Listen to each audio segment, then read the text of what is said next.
Hello, everyone. This is Tom Fox back for another episode. And today you're in for a real treat. I have Vanessa Rossi with me. We've known Vanessa for quite some time, and she is a subject matter expert around third party risk management. So, Vanessa, first of all, welcome and thank you so much for coming on the Compliance Handbook. Thank you for inviting me. I've been a fan of your podcast for a while. Happy to join.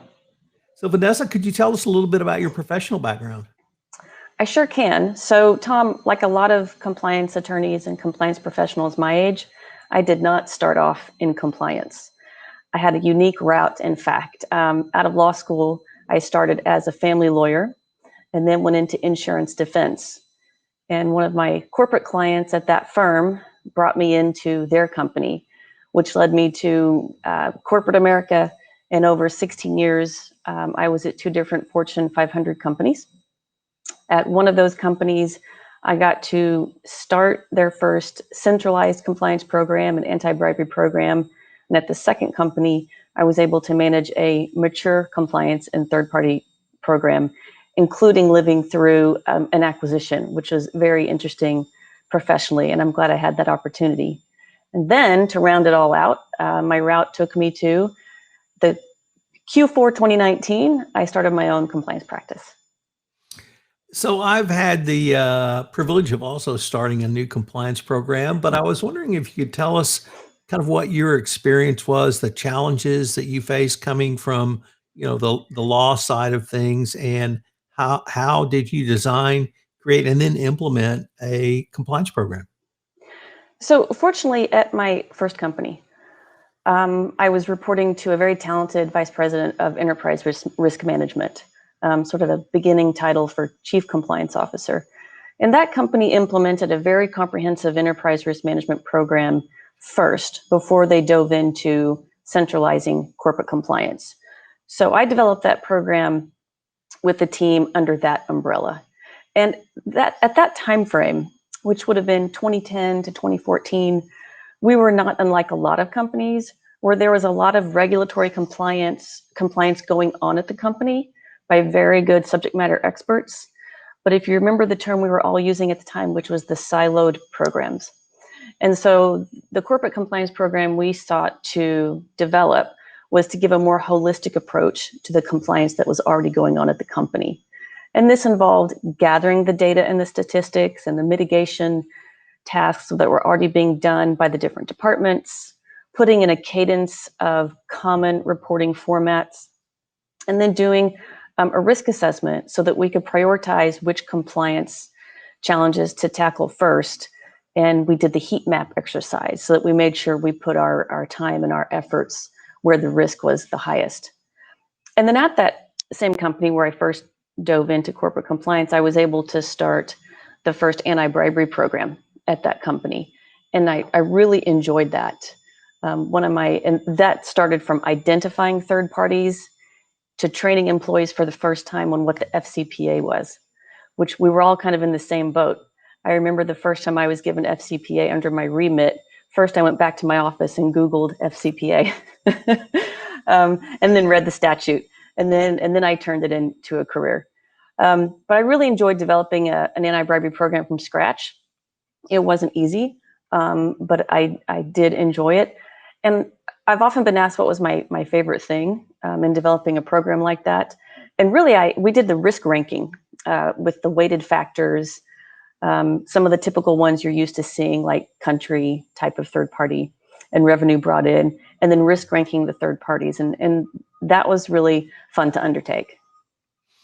I remember when I sat down to read the statute as well, and my first thought was, this is actually manageable. I can read this. I can understand this. Unlike other laws, and I've done a lot of legal work in state of Texas laws where they were monumentally long. Right. So it was interesting to see you start with, okay, let me read the statute. That's right. But that's after you got the program up and running. Did your challenges change, or were they extensions of really what you started out with? They were extensions of what we started out with. As you can imagine, in an initial third-party management program, conducting due diligence on historical or the legacy third parties took some socializing, and also developing a training matrix The company employees are very accustomed to onboarding compliance training, and it was done very well. But we added this new type of training for FCPA and third-party management. And so developing the matrix across a global employee population for targeted and overall training was a challenge, but we did it, and we rolled it out into onboarded training and then targeted training depending on an employee's job type. Let me pick up on a word you used there, and it was socialized. Mhm. And it really seems to me that that's a soft skill that compliance officers need to have because they're not the general counsel. They can't come in and really say we have to do it this way. Was that a skill you used with your colleagues to help create your compliance program and get buy-in from other senior execs? Fortunately, we had the buy-in and the executive support, but socializing was really across the entire employee base. And that really was just education on what is the law? Why are we doing this? Is it really a risk for us? And why do you have to train me on this more than once? So socializing takes training, it takes messaging and just repeating that messaging. So I'd like to now turn to the second company you worked with, and you mentioned that it was a little bit more mature in its compliance program. I was wondering if you could tell us a little bit about the work you did there, particularly around third-party risk management. Mhm. So I had the pleasure of stepping into a mature third-party management program, and to see it was innovative, it was well resourced, um, and I followed the policies and procedures in the very beginning and learned a lot. Like any good program, though, and one of the hallmarks, of course, of an effective program is that you're constantly changing it. You're constantly risk assessing. So I was able to jump in and do that as well, and also as a new set of eyes. But it was the continuation of audits of third parties. If you were joining a new country, how you evaluated that new country and what third parties might be needed. So even though a mature program was what I was given, there is still always room for improvement. And I was fortunate to have a CCO and a team and talented people to help support that. So even at a mature company with a mature third-party risk program, you were engaging in uh, risk assessing, monitoring, and then incorporating those concepts going forward on a continuous improvement basis. Yes, of course, and even benchmarking. There are a lot of companies out there with innovative programs. There are a lot of tech solutions out there that you should always be considering. If your program is not evolving, then it's not evolving with the company, the risk the company faces every day. So in your work in the third-party risk management, I would assume you were working with others in the organization, business development folks, due diligence Mhm. providers, and of course, after perhaps legal, if they had to review contracts separate and apart from you, and then of course, execution of the third-party contracts after they were signed. I was wondering, Mhm. how did you have to use those sort of social skills you talked about when you were working with business development folks for things like a business justification or other things that were really uh, uh, where the business people would take the lead on Mhm. providing you information? Yeah, I think maybe what you're touching on is collaboration. And compliance really does cross so many different departments. So, in addition to working with the business sponsor of the third party and with legal, we also collaborated with internal audit and later on collaborated with IT as well. So yes, that's one of those soft skills that you talk about, the socializing. But the other skill is collaboration. Does collaboration help or lead to greater buy-in, in your opinion? Uh, I think it does, because if you just foist a compliance program on a department or on a business sponsor, and they don't understand why they're doing it, then you won't get the buy-in.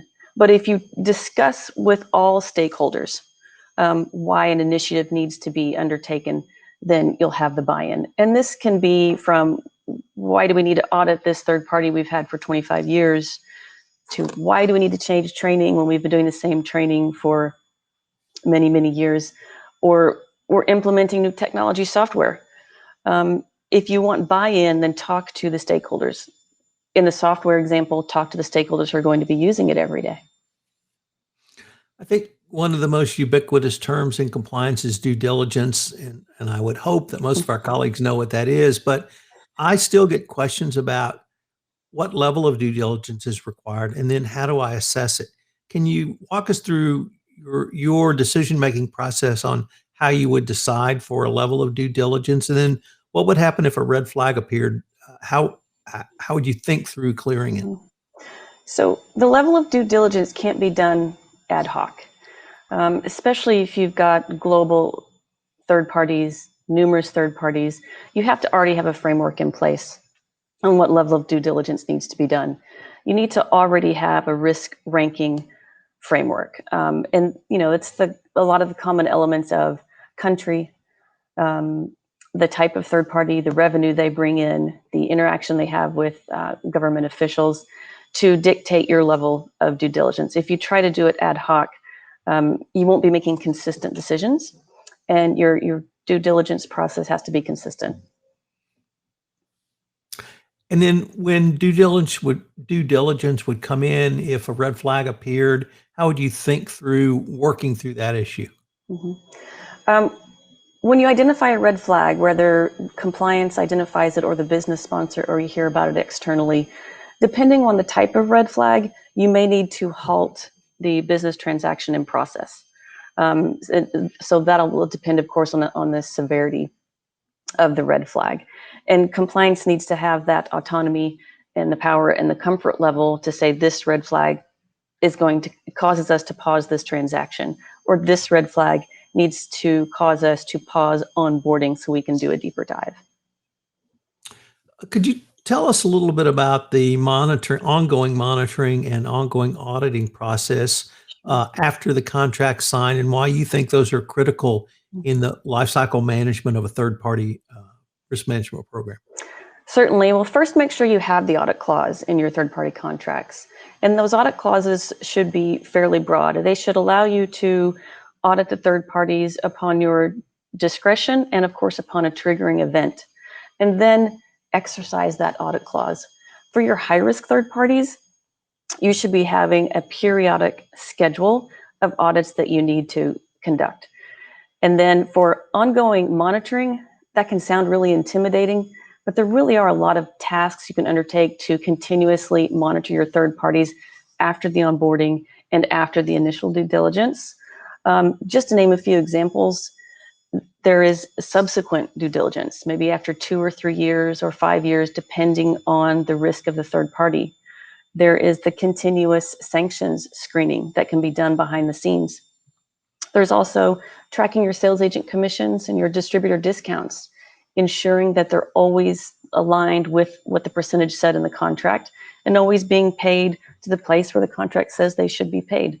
All of these different tasks are considered continuous monitoring, and you shouldn't be intimidated by thinking, I don't know how to stay on top of the third parties after I've onboarded them. The other important thing to remember is the information you gather during continuous monitoring, make sure you use it. There's nothing riskier really than collecting information and data on your third parties, but not acting upon it. You might miss a red flag. So in your new role as a consultant, and welcome to the consulting world. I don't think I formally welcomed you before, but how do you advise a company to think through a third-party risk management program? Or if a company with a relatively mature program comes and asks you to perhaps give us some benchmarking or other guides to help us improve our program, how would you help them to think through some of the challenges that you might find? Right. Well, it's really two different types of clients, isn't it? So a company starting a third-party management and due diligence program, first I would explain that it's more than just risk-based due diligence of third parties. It's really an ecosystem, and it starts from the business justification for even needing a third party in the first place, contract templates, onboarding due diligence, and then, as we've already mentioned, the ongoing monitoring and auditing and subsequent due diligence of a third party.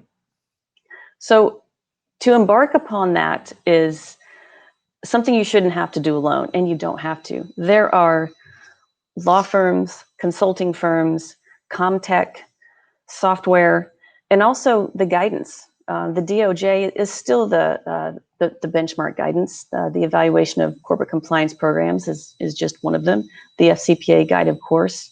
A lot of international companies are looking to ISO 37001. So anyone starting a program, I would encourage you to get assistance because it's out there and at all different price points. How And mature, I'm sorry, I didn't answer you. You had a second question, the right. mature program.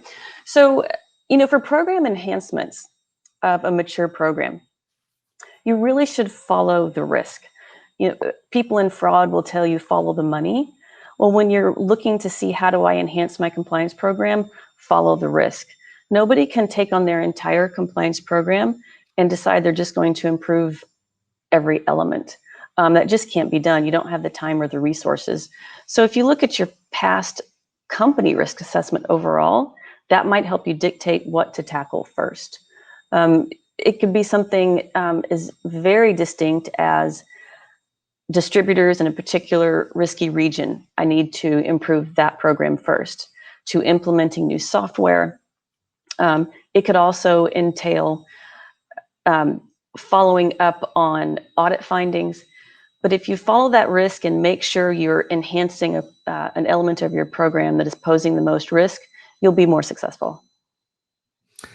Has the past year of COVID-19 and the coronavirus health crisis changed your approach or any of the perhaps guidance you've counseled companies with around third-party risk management?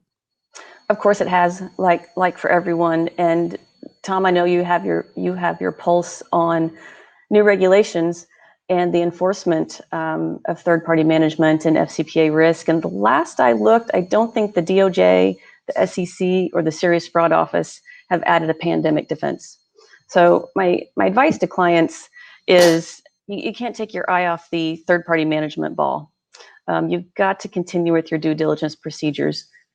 I know the beginning of the pandemic put a wet blanket on everything, but you need to continue with your third-party management elements. It's difficult, but you shouldn't stop doing it because if anything, engaging with third parties got riskier in certain sectors and certain types of third parties. And so a lot of the things you can do are what I'm sure many of your listeners have been doing, which is if you were scheduled to do a live audit of a high-risk third party, you need to pivot it to a desk audit rather than just skipping it. Your live in-person training, we all know we can do that training through technology until we can get back to live training.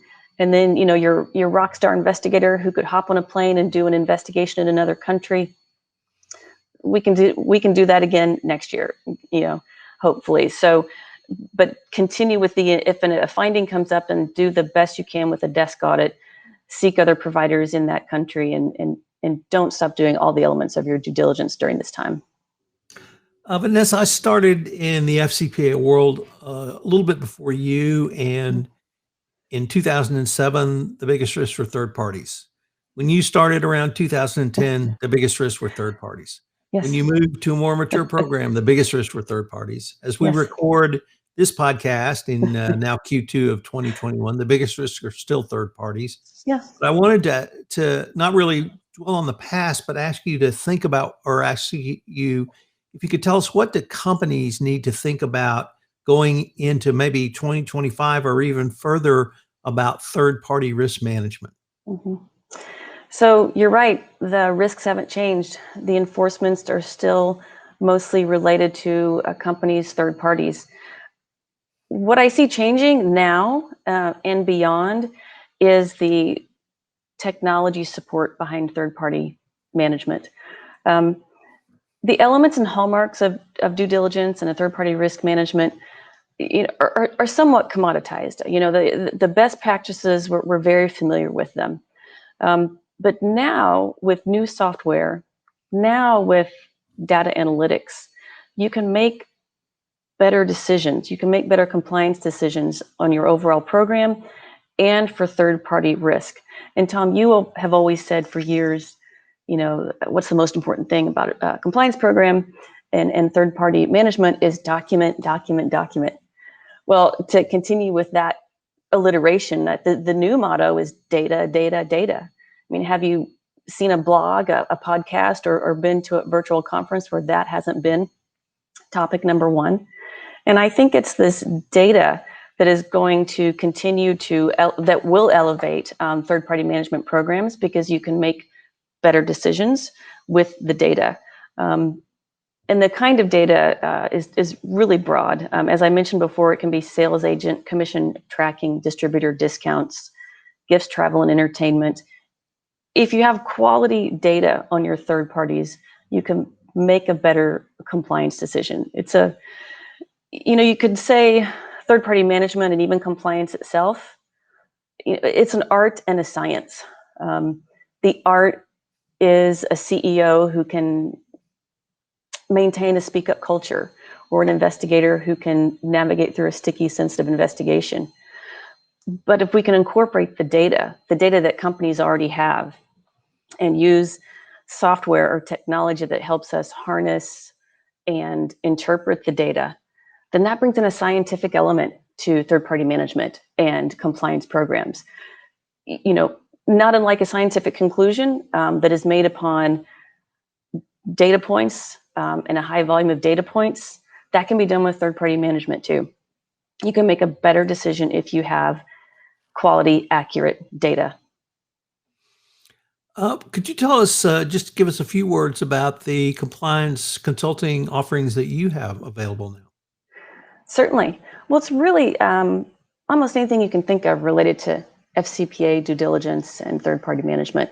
The development, enhancement, or assessment of a third-party management program. Any single element of third-party management programs, such as developing a risk ranking formula for a company, outsourced due diligence, FCPA training, really anything related to that, I like to offer my clients. We are getting near the end of our time, but before we wrap this episode up, I was wondering if you could tell us a little bit about the Greater Houston Business and Ethics Roundtable and your current role in that organization. I would be happy to. So I've been on the board of the Greater Houston Business Ethics Roundtable, or GERBR, as we say in Houston, for several years. You actually brought me onto the board. This year, I have the pleasure of serving as the president. And GERBR is the oldest compliance network in Texas, for sure, maybe the country. It was started almost 40 years ago by a woman, and it has evolved into webinars of advanced compliance training, benchmarking with compliance professionals around Houston. And actually, we're expanding into San Antonio and Austin and sharing content with our peers there at those compliance organizations.